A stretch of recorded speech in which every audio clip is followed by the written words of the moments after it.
पण आमच्याकरता काम करणारे जे कार्यकर्ते त्यांची निवडणूक आहे. एक तर 4 वर्ष निवडणुका झाल्या नाही, वास्तविक 2022ला व्हायला पाहिजे होत्या, त्या 2026 मध्ये आता होत आहेत. नवीन कार्यकर्त्यांना वाटतं की आपल्याला संधी मिळावी. बऱ्याच जणांनी आणि त्याच्यात खूप जणांना फार त्याच्यामध्ये कष्ट घ्यावे लागले की आता निवडणुका लागतील म्हणून कुणी कुणी प्रयत्न केले, परत निवडणुका पुढे गेल्या. असं करत करत या जरा सगळ्यांना म्हणजे जे इच्छुक उमेदवार होते त्यांना जरा त्रासच झालेला ही गोष्ट खरी आहे.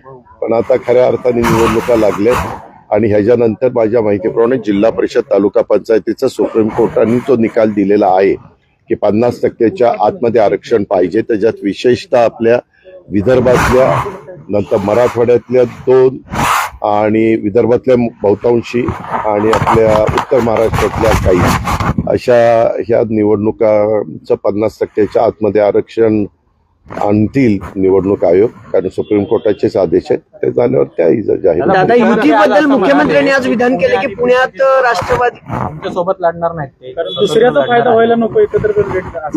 पण शेवटी राज्याचे ते प्रमुख आहेत आणि त्यांना जे योग्य वाटतं ते स्टेटमेंट त्यांनी केलेलं आहे.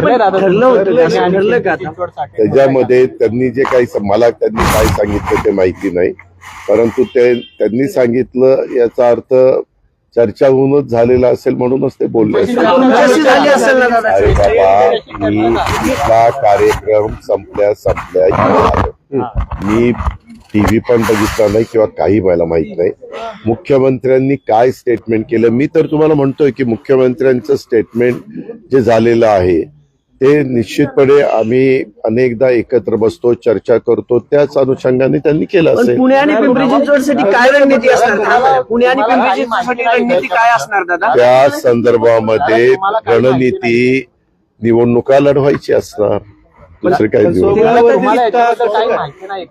अरे बाबा, अनेक विषयाच्या बद्दल आम्ही चर्चा करतो. त्यांनी आता काय तुम्हाला सांगितलं हे मला माहिती नाही, पण तरी देखील मी सांगतो की त्यांनी सांगितलं याचा अर्थ विचारपूर्वकच त्यांनी स्टेटमेंट केलं असेल. पवार यांच्याशी आमची चर्चा झालेली आहे, पुणे आणि पिंपरी चिंचवड मध्ये आम्ही एकत्र लढणार नाही असं ते म्हणत. ठीक आहे, बरोबर आहे. दुसरं ऑप्शन आपल्याकडे पवार साहेबांसोबत युती करणार का? राष्ट्रवादीची युती, दोन्ही राष्ट्रवादीची अरे युती. बाबा, आता निवडणूक जाहीर झाली, तुला काय जरा कळ काढ. पेशन्स ठेव सारखं. त्यामध्ये ऐक ना, आता 4 वाजता का 5 वाजता डिक्लेअर झालंय. आता सगळीकडं त्याचा बोबाटा झालेला आहे. आता बरेच जण वेगवेगळ्या ठिकाणी उमेदवारी मागण्याचा प्रयत्न करतायत आणि वेगवेगळे पक्ष कसे प्रभाग स्ट्रॉंग होतील अशा प्रकारचा प्रयत्न करतायत. आता ते आम्ही काय केलं, मागे 15 वर्ष लोक महाविकास आघाडीमध्ये काम करत असताना आम्ही आणि काँग्रेसवाले काय करायचो, किंवा आमचे मित्रपक्ष शेका पक्ष होता तेव्हा, किंवा इतर RPI आठवले साहेब तेव्हा आमच्याबरोबर काही काळात होते. तर त्या काळामध्ये आम्ही स्थानिक जी काही जिल्हा असेल किंवा कॉर्पोरेशनला स्थानिक ते शहर असेल तिथल्या जिल्हाध्यक्षांना आणि तिथल्या जे काही आजी माजी पदाधिकारी, आमदार खासदारांना तो अधिकार द्यायचो की तिथली एक राजकीय परिस्थिती बघून तुम्ही तुमचे निर्णय घ्या आणि तशा पद्धतीनं ते निर्णय घ्यायचे आणि निवडणुका व्हायच्या. महायुतीमध्ये नेत्यांमध्ये एकमेकांना घेतलं जाते, म्हणजे शिवसेनेचे पदाधिकारी घेतले जातात, भाजप शिवसेनेचे पदाधिकारी घेत आहे. आज देवेंद्र फडणवीस बोलताना असं म्हणाले की शिंदे आणि आमच्यामध्ये असं ठरले की एकमेकांचे पदाधिकारी पक्षामध्ये घ्यायचं नाही, मात्र तुमच्या पक्षाबद्दल ते काय बोललेले नाहीत. आगामी काळामधले तुमच्या पक्षातले नेते पदाधिकारी सुद्धा घेण्यासाठी त्यांनी ग्रीन सिग्नल दिलेला आहे असं तुला ते म्हणलं.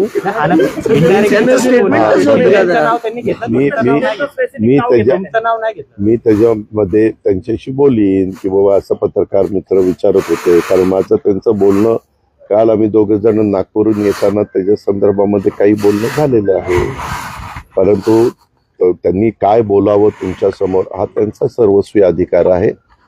पण तुम्ही आता हे मला प्रश्नच विचारताय, तर त्याच्याबद्दल पत्रकार मित्रांनी पुण्याच्या अशा प्रकारचा प्रश्न विचारला तर तुम्ही शिंदे साहेबांचं नाव घेतलं आणि माझं नाव घेतलं नाही. त्याच्यामुळं त्यांना एक बातमी त्याच्यातनं होऊ शकते किंवा तुमच्या कुणाच्या सूत्रांच्या माहितीनुसार सीएम ते नाही, अरे पण ते तसं बोलले, परंतु तुम्ही त्याचा अर्थ मराठी भाषेचा कसा अर्थ काढावा तसा काढता येतो. माहितीमध्ये एक प्रमुख पक्ष आहात. शिंदेचं नाव घेतलं, तुमचं घेतलं नाही, त्याच्यामुळे ठीक आहे, मी विचारतो ना बाबा, विचारून सांगतो ना. भाजपसोबत शिवसेना असणार आहे, तुम्ही कोणाशी इतर पक्षांची युती इथं घेणार आहात का? अजून मी ठरवलेलं नाहीये. योग्य वेळी योग्य निर्णय घेत. दादा, ही लढत ठीक आहे, उमेदवारी अर्ज भरायच्या आधीपर्यंत. दादा, ही लढत मैत्रीपूर्ण होणार आहे का? दादा, ही लढत मैत्रीपूर्ण होणार आहे. चिंचवडचं राजकारण फार चांगलं कळतं. कोणाला?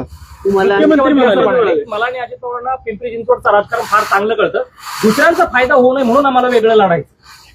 ठीक आहे, मुख्यमंत्र्यांनी सांगितलं ना, मुख्यमंत्र्यांनी विचारपूर्वकच उत्तर दिलेलं आहे. तुमच्यामध्ये मैत्रीपूर्ण लढत त्यामध्ये तुम्हालाही माहिती आहे की 25 वर्षात ती महानगरपालिका मी सांभाळलेली. तुम्ही अनेक तुम्ही पत्रकार पण नव्हता, तुम्ही विद्यार्थी होता, आणि त्याच्यातनं त्यावेळेस त्या शहराचा कसा सर्वांगीण विकास केला हे आपण सगळ्यांनी बघितलेलं आहे.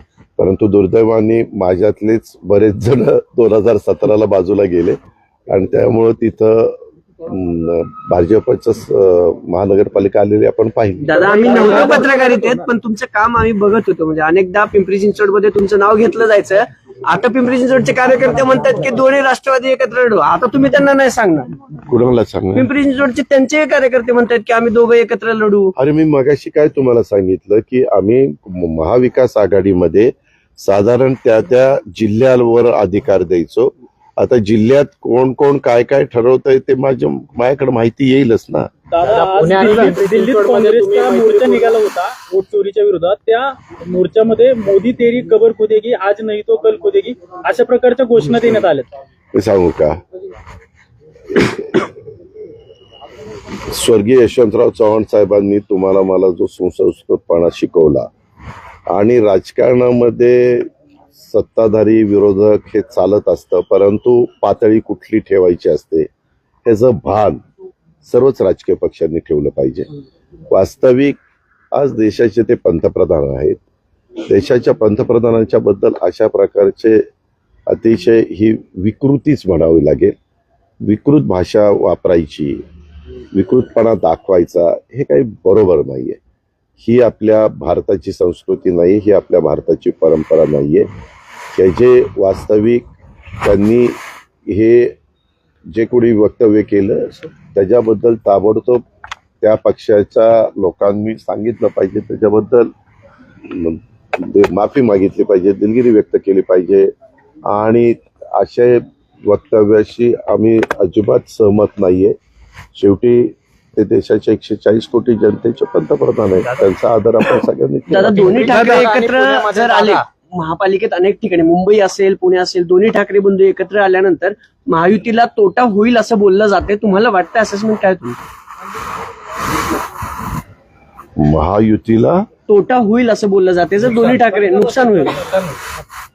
नाही, कोणी एकत्र आलं आणि कोणी विभक्त राहिलं तरी शेवटी जनतेच्या मनात जे असतं ते घडत असतं.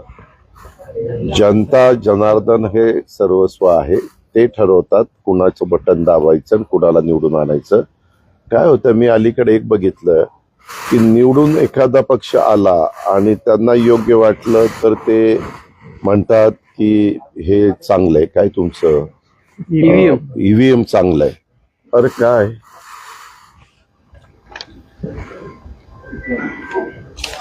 ईव्हीएम चांगलं आहे अशा पद्धतीनं काहीतरी ते बोलतात. आणि जर नाही म्हटलं तर पराभूत झाले की म्हणायचं ईव्हीएम वर दोष ढकलायचा. हे पण बरोबर नाही, कारण तुम्ही बघा ना, महायुतीला आम्हाला लोकसभेला 31 जागा आमच्या पराभूत झाल्या, अवघ्या 17 जागा आल्या. त्यावेळेस त्यांना सगळ्यांना ईव्हीएम चांगलं वाटलं. आम्ही ईव्हीएम बद्दल काही बोललो नाही, कारण तो जनतेने दिलेला कौल होता. परंतु तोच लाडक्या बहिणींच्या निर्णयामुळं आणि शेतकऱ्यांच्या निर्णयामुळं बदल झाला 5 महिन्यांनी की लगेच ईव्हीएमला दोष द्यायला सुरुवात केली. पण एक गोष्ट मी मान्य करीन, काही काही ठिकाणी दुबार नावं, तिबार नावं किंवा एका मतदारसंघातली नावं दुसऱ्या भागात, अशा गोष्टी झाल्या आणि त्याचा अनुभव सगळ्यांनीच घेतला. म्हणजे याच्याबद्दल मी रवींद्र चव्हाण साहेबांचं पण स्टेटमेंट ऐकलं माझ्याकडे पण बऱ्याच तक्रारी आल्या, मी पण माझ्याकडे तक्रार आल्यानंतर त्या जिल्ह्यातल्या जिल्हाधिकाऱ्यांना सांगायचो की तपासून घ्या, किंवा माझ्याकडे पण काही असे पुरावे दाखवले गेले, फोटो तोच पण 3 ठिकाणी 3 नावं, उगीच किरकोळ असा बदल अशाही पद्धतीनं झाल्या. आमचं म्हणणं की असं ज्यावेळेस होतं त्यावेळेस याद्या बनवणाऱ्या अधिकाऱ्यांनी आणि निवडणूक आयोगाने त्या पूर्णपणे पारदर्शक कशा राहतील, त्याच्यामध्ये कधी कधी समजा एखादा एरिया मला मतदान करणारा नसेल तर तो अख्खाच्या अख्खा उचलतात आणि शेजारी देतात टाकून, आणि तेवढी नावं कमी करतात. आणि मग ज्यावेळेस वोटिंगच्या वेळेस तो मतदार जातो त्याच वेळेस त्याला कळतं अरे माझं नाव नाही, मग कोणतरी सांगतं अरे तुझं नाव पलीकडे आहे. असं पण होता कामा नये. लोकशाही पद्धतीनं संविधानाने जो अधिकार आपल्याला दिला त्या पद्धतीनं निवडणुका व्हाव्यात हे माझंही स्पष्ट मत आहे. दादा, महसूलबाबत एक प्रश्न आहे. मध्ये मैत्रीपूर्ण लढत होणार आहे का भाजप आणि कुठे? तुमच्या? पुणे आणि पिंपरी चिंचवडमध्ये. अरे त्याच्या संदर्भात तूच म्हणतो की मुख्यमंत्र्यांनी असं मी पण उत्तर दिलं. म्हटलं, ते म्हटलं आता की मग मैत्री- मुख्यमंत्री आज सर्व आहेत भारतीय जनता पक्षाचे, त्याच्यावर त्यांनी सांगितल्यावर तसंच होणार ना. तुम्ही राष्ट्रीय अध्यक्ष आहेत तुमच्या पक्षाचे, म्हणून तुम्हाला त्या संदर्भात मुख्यमंत्र्यांनी सांगितलेलं तेच फायनल असेल. त्या संदर्भात मी यावेळेस काही करून पिंपरी चिंचवड महानगरपालिका राष्ट्रवादी काँग्रेस पक्षाची आणण्याच्या करता मी माझं सर्वस्व पणाला लावलं. दादा, महसूलबाबत एक प्रश्न आहे. त्यांच्यावर विश्वास आहे. दादा, या अधिवेशनामध्ये एक पास झालेले आहे, ज्यामध्ये स्टॅम्प ड्युटीचे काही तक्रारी असतील ते उच्च न्यायालयात केले जायचे, आता महसूल मंत्र्याकडे केले जातात. मग या सगळ्या निर्णयाकडे असं पाहिलं जाते की ज्या मीडिया केसमध्ये आहे ते पार्थ पवारला वाचवलं जाते, असं सामाजिक कार्यकर्ते यांच्याकडनं बोललं जातं. का कुणी काय बोलावं हा प्रत्येकाला बोलण्याचा अधिकार आहे, परंतु आम्हाला अनेकदा तक्रारी आलेल्या होत्या की एखाद्या जमिनीची नोंदणी करत असताना त्याच्यावर जेवढं काही स्टॅम्प ड्युटी भरायला पाहिजे तेवढी भरली जात नाही आणि मग ते पार डायरेक्ट जातं कोर्टाकडं. वास्तविक सहकारामध्ये जसं एखादी गोष्ट त्या खात्याच्या वरिष्ठ अधिकाऱ्यांनी वेगळी काही केली तर त्याच्याबद्दल मंत्र्यांना हेरिंग घेण्याचा अधिकार असतो, तो अधिकार ठेवला. आणि त्याच्यानंतर त्यांनी कुठलाही निर्णय दिला तर महसूल मंत्र्यांच्या निर्णयाच्या विरोधात तुम्हाला हायकोर्टामध्ये जाण्याचा अधिकार आहेच. तो अधिकार कुणी काढून घेऊ शकत नाही. पण आज दादा, अनेक आंबेडकर अधिकाऱ्यांनी पोलिसांचा आंदोलन मोर्चा केलेलं आहे बंद त्या केला. विरोधामध्ये. अनेक महसूल अधिकारी आहेत, कर्मचारी आहेत, त्यांनी आज आंदोलन केलं काय या निर्णयाच्या विरोधामध्ये. काय कारण आहे?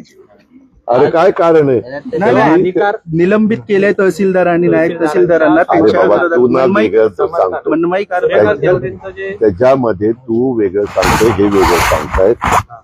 जो निर्णय आपल्या विधिमंडळाने घेतला, दोन्ही सभागृहांनी घेतला, त्याच्यात ते बिल पास झालंय. मध्ये काहीतरी अधिवेशनाच्या काळामध्ये काही अधिकारी यांना सस्पेंड केलं असं काहीतरी चंद्रशेखर बावनकुळे साहेबांनी जाहीर केलं. त्याच्याबद्दल ते सगळी माहिती घेतील. त्याच्यात जर घेतलेला निर्णय हा चुकीचा ठरलेला असेल तर ते मागे घेतील आणि त्या निर्णयामध्ये तथ्य असेल तर ते पुढची कारवाई करतील. धनंजय चव्हाण असं म्हणाले की 19 तारखेला मराठी पंतप्रधान बसेल. मला मी काही ज्योतिषी नाहीये. अरे मी काम केलंय म्हणून काय सगळंच तू याच्याबरोबर काम केलं म्हणजे हे सगळं तुला यांचं माहिती आहे. अरे मला काय माहितीये त्यांनी कशामुळे हे स्टेटमेंट केलं, त्याला ते अर्थहीन स्टेटमेंट आहे असं माझं स्वतःचं मत आहे. दादा, दादा, खंडवा जमीन गैरव्यवहार प्रकरणी दिग्विजय पाटलांची पिंपरी चिंचवड पोलिसांनी 9 तास चौकशी केली. ज्या वेळेस एखाद्या बद्दलचा निर्णय पोलीस घेतात चौकशी करण्याचा, तो चौकशी करण्याचा त्यांचा अधिकारच आहे. त्यावेळेस त्यांनी चौकशी करायची असते, ज्यांची चौकशी करायची असते त्यांनी सगळी म्हणजे पूर्णपणे त्यांना चौकशी करायला सहकार्य करायचं. दादा, आंदेकरांचं काय ठरलंय का? ते कोर्टात त्यांनी वनराजच्या याचिका केली होती की जागेवरती कोण आम्हाला असेल निवडणूक लढवायची आहे. म्हणजे आंदेकर परिवारातलं कुणीही दोघं कोर्टाने परवानगी दिली, आता ते राष्ट्रवादीकडून लढणार असं कळतंय. तुम्ही काही पत्नी अरे वेळ तुम्ही ना सगळं तुम्हीच ठरवता, तुम्हीच प्रश्न उपस्थित करता, तुम्हीच त्याचं उत्तर देता. असं ठरलंय. आता मलाच माहित नाही काय ठरलंय ते तुला कळतंय. आता काय बोलायचं? वनराजच्या जागेवरती शहराध्यक्षांनी स्टेटमेंट केले. मला त्याच्याबद्दल आज कुणीही काही ही चर्चा आमची कुणाची झालेली नाहीये. उद्याच्याला मी अनेक बाबींच्यावर चर्चा करणार आहे. मी वेगवेगळे प्रभाग, आपले काहीतरी 61 प्रभाग आहेत, 65 सॉरी 65 नगरसेवक 41 165 नगरसेवक, 41 प्रभाग, राईट. एक प्रभाग 5चा आहे, 40 प्रभाग 4 आहेत, असे 165. आणि त्या 165च्या संदर्भामध्ये साधारण प्राथमिक चर्चा करत होतो, किती अर्ज आलेत, काय आलेत वगैरे वगैरे, ती माहिती घेण्याचा प्रयत्न करत होतो. पण ते म्हणले की बाबा अजून अर्ज येतात, लोकांना नक्की निवडणूक होणार की नाही त्याच्याबद्दल ते साशंक होते. परंतु आता खऱ्या अर्थाने निवडणूक जाहीर झालेली आहे. मला वाटतं किती तारखेपासून फॉर्म भरायचे? 23 तारखेपासून. त्याच्यामुळं त्याला आता जास्त गती सर्वच राजकीय पक्षांच्या मध्ये येईल. दादा, नगर परिषद निवडणुकामध्ये अनेक राजकीय पक्षाचे आमदार, मंत्र्यांच्या म्हणजे मिसेस जे आहेत त्या नगराध्यक्ष झाल्या बिनविरोध. आता सुद्धा अनेक जण जे आहेत ते बघ, लोकशाहीमध्ये उद्याच्याला तुझी पण बायको जर बिनविरोध झाली तर आपल्याला काय होणारी बायको तर तो त्यांचा अधिकार आहे. शेवटी लोकशाही आहे रे. लोकशाहीमध्ये कुणाला निवडून द्यावं आणि कुणाला बाजूला करावं हा जनतेचा अधिकार आहे. त्याच्याबद्दल आपण कशी टीका टिप्पणी करू शकतो? राजकीय घराणेशाही म्हणून अनेक नगरसेवकाची मुलं सुद्धा तिकीट मागतात, अनेक महिला सुद्धा तिकीट मागतात. जर ती घराणेशाही वाटत असेल त्या मतदारांना तर त्यांनी त्या बाबतीतला विचार करावा. त्यांना निवडून हो का, तिकीट देताना बहुतेक राजकीय पक्ष इलेक्टिव्ह मेरिट बघून तिकीट देतात. अलीकडच्या काळामध्ये तो ट्रेंड देशात सगळीकडे जम्मू काश्मीर पासून कन्याकुमारी पर्यंत पाहायला मिळतो. आपल्यामध्ये पण चांद्यापासून बांद्यापर्यंत पाहायला मिळतो. आणि हे बहुतेक सगळ्याच राजकीय पक्षांनी मान्य केलेलं आहे. आणि फक्त इलेक्टिव्ह मेरिट हे बघून साधारण पुढं जातात. त्याच्यामध्ये ज्यांचं काम चांगलं असतं ते रिपीट होतात. आणि त्यांना असं वाटलं कुठल्या राजकीय पक्षाला की बाबा ह्याला घेतलं तर आपल्याला फायदा होईल, तर ते वेगवेगळे राजकीय पक्ष वेगवेगळ्या लोकांना आपल्याकडे खेचण्याचा प्रयत्न करतात. ते वर्षानुवर्ष पक्षात असतात, त्यांना संधी दिली जात नाही. अशा पद्धतीने तुम्ही म्हटलं की मेरिटवर उमेदवारी दिली जाते. बर, तुझा निरोप मी माझ्या ज्यांच्या ओळखी आहेत त्या राजकीय पक्षांना सांगतो की असं एका आमच्या